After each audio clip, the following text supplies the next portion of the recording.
Hi everyone, I thought it would be fun to do one of these little squares from our, I think this is our coffee shop page.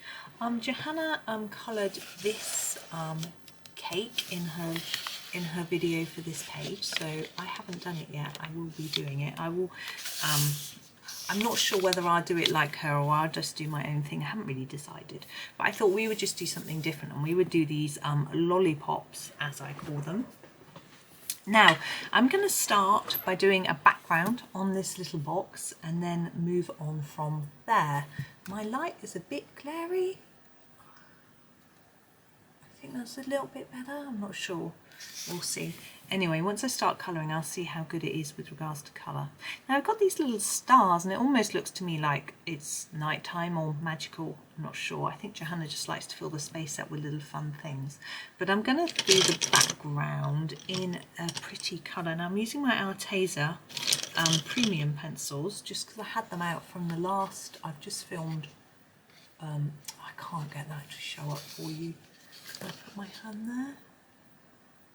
Oof. Ultramarine Blue. It really doesn't want to play, does it? I'm just going to sharpen it. So I have my Arteza Premiums out because of the last one, so I'm just going to do this one using it. Now I find it's easier when you're doing a little background like this, if you're going to do it all in one colour, to do a layer first and then think about whether you want it darker or lighter in any areas. You obviously can't lighten it up, but you can darken bits, or you can go over it in white, which helps to lighten it. So I'm just going to do the whole of this in this colour just to get me started. Now you can see I'm doing it in a cross direction. Some people don't like seeing any directional lines. If so, you need to do it round and round like this all the time. Or you can go across and then down, and that apparently erases the lines. My children always found it interesting when they were doing, what was it called? Resistant Materials, which was a design and technology class that they did at school. They used to talk, they were taught how to render, which is basically colour. And they were taught to do it directionally so you could see the line of direction. Whereas they'd always heard from me and from Johanna to do a circular movement so you can't see the direction. And so they found that really confusing and didn't like doing that. But they had to do what they were told. It was quite a good lesson for them actually, because they learned that when a teacher wants you to do things in a particular way, if you want to get a good mark, you have to please them and do it their way. Now, yes, that's conforming and doing as you're told and being obedient, and there are things to be learnt from that. Obviously, children do need to obey people who give them discipline, and you know, when you do a job, when you go to work and your boss says do it in this way or whatever it might be, if you disagree, you shouldn't really argue too much, you know, you just get on and do what you're told. That's what you're paid to do.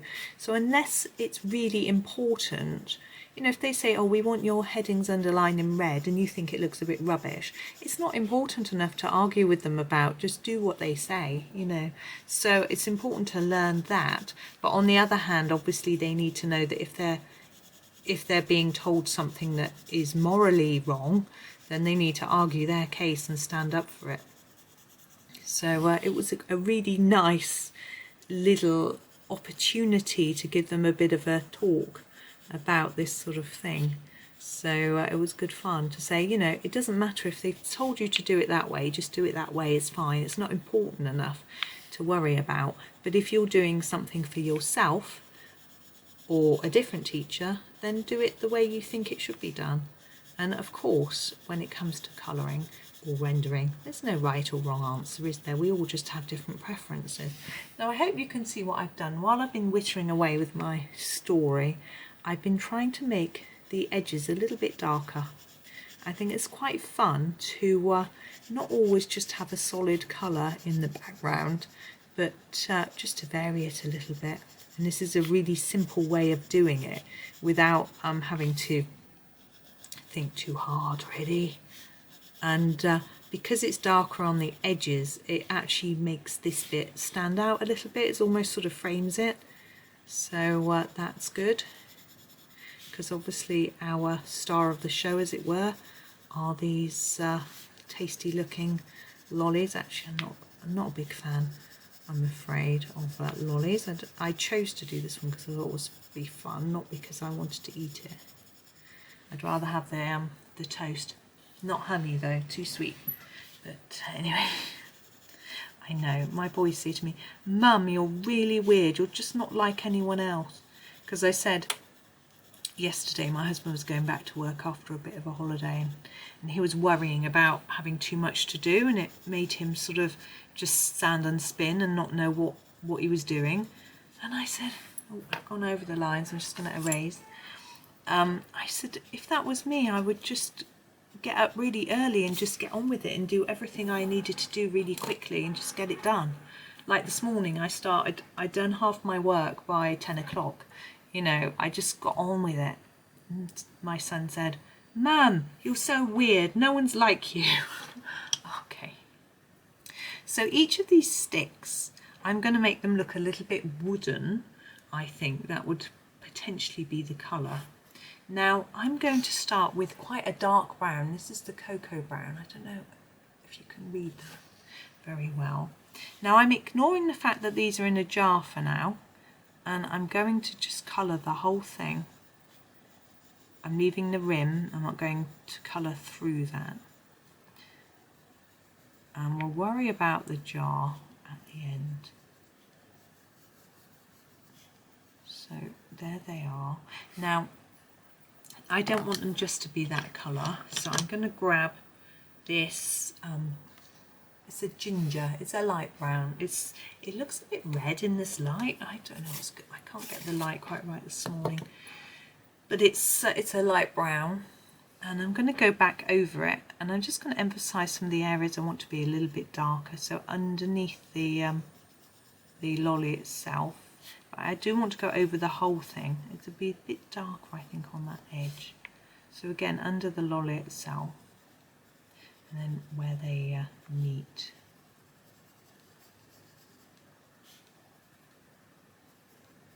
To get that bit. There we go. I'm going to leave it there, else it's going to get too dark. I don't want the sticks to really stand out. Okay, so now we need some colour.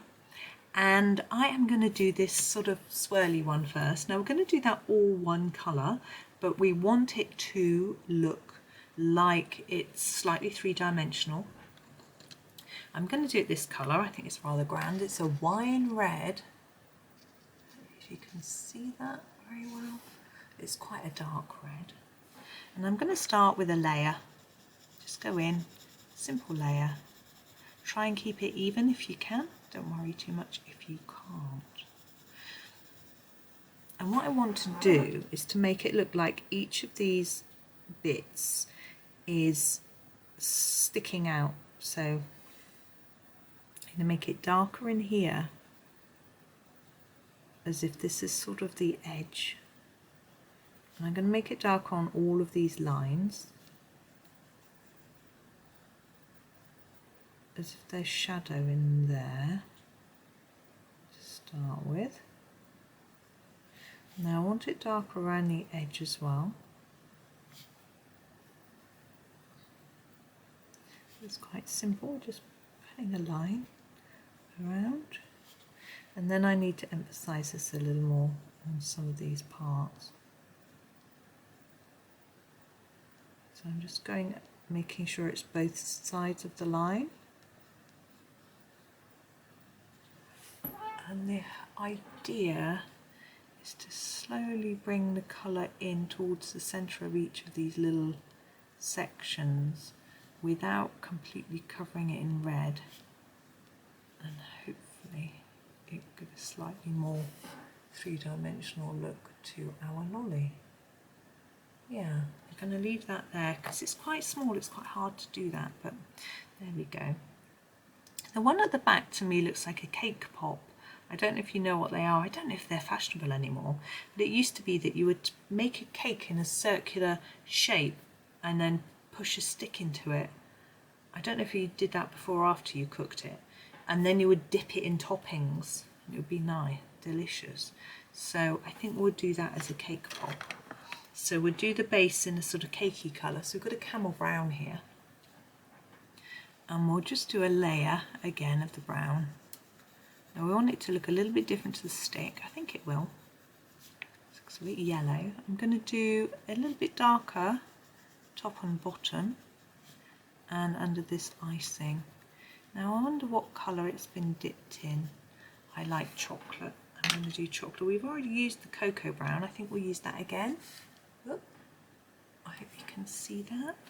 So just kind of go over.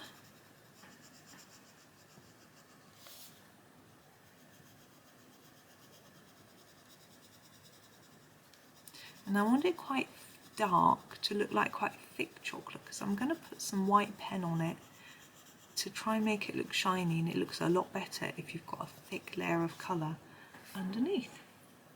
So that's that one, and this one's going to be really bright.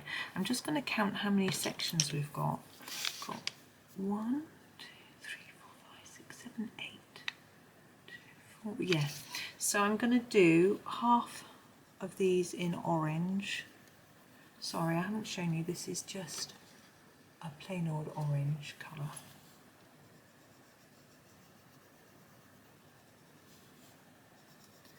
I think Johanna has figured out that she used to sometimes not do an even number of sections and things, and we used to find it tricky. Now ideally I want it a little darker on the outsides, so I'm just going to find a darker orange and sharpen it. And this is it's called Vermillion.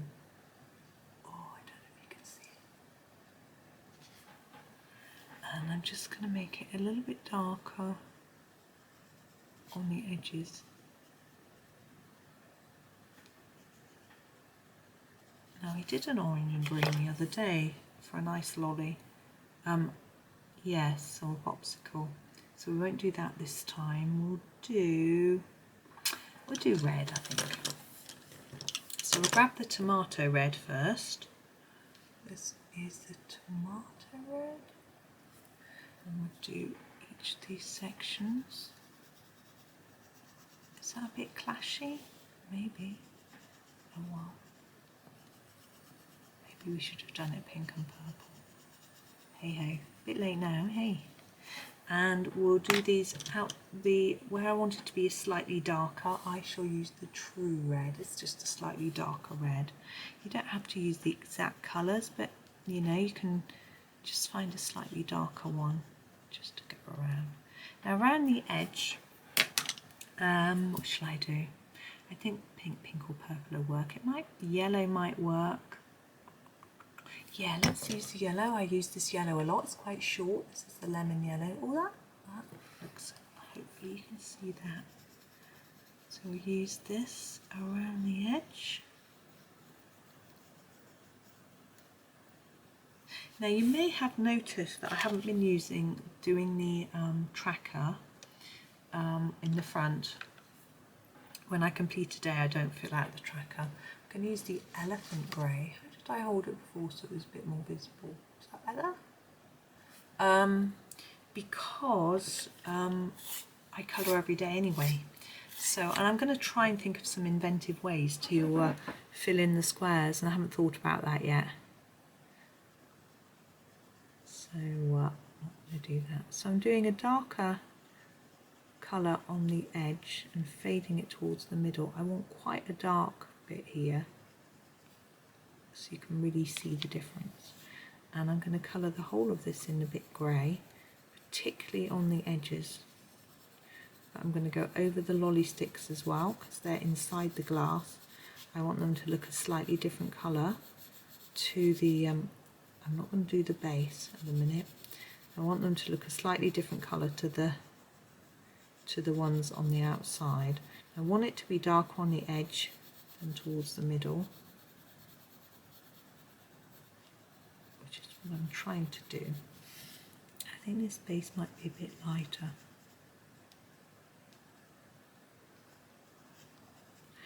Okay, now we've got these stars. I want to do them in, I've just noticed that I haven't gone right up to the edge of them. I want to do them in a gold pen because I think it'll be fun. So I have got this gold gel pen. This is just a gold gel pen from Wilko. It's nothing special. I have got better pens, but it's just one that I can grab, and well, it's not better. There's other pens aren't much better. It's fine. Gold pen is a gold pen. I don't really notice much difference between them. Now to me that's really shiny. To you it isn't because it's not showing up. But I'm going to use some white as well. So I'm going to grab my jelly roll. This is the 08. It's a bigger nib because I want to make sure my lines show up. I want to make this look shiny. Drawing on some lines here and here. The key thing is to make them run parallel with the item that you're colouring, if you use as well as you can. I'm not that good, but that's what I'm trying to make that parallel. Really, I just went over the top of what I did and it erased it, which is brilliant. I think this is running out. I've got a spare one, but it's upstairs in my bedroom. I've got some colouring by the bed. So, and here, I think I'll do a bit here. There, it doesn't show up that much on this one because it's not that dark a colour. But a few touches just to try and make them look like shiny sweets. And then on our glass, we can sort of do, I was looking at a picture this morning, you put loads of white on the glass and it looked really good. I'm just going to go a bit mad and see if it works. It doesn't really show up, does it? So I'm going to put a little bit on the top here. Try and get it to show up a little bit. There. So there is our little lollies in a glass. I'm going to tip it up so you can see the shine. It's quite shiny. So there is that picture finished. There's a lot going on this page. I might do some other ones from the page, I may not. If you want me to, just let me know and I'll have a go maybe if I get the time. So yeah, let me know in the comments if there are any others from this specific page you want me to do, because I may not follow Johanna day by day. I haven't already. I like to wait to see what she's done before I then do something. And I have to run a few days behind because I have to have time to get myself organised, to see what she's done. Like this morning she did this page, but I won't be able to get this done for you and ready to go until a few days time, so we're running a little bit behind. So that's okay. So just let me know what you want me to do and I'll see if I can do it. But that's me for today. Thank you so much for watching and happy colouring.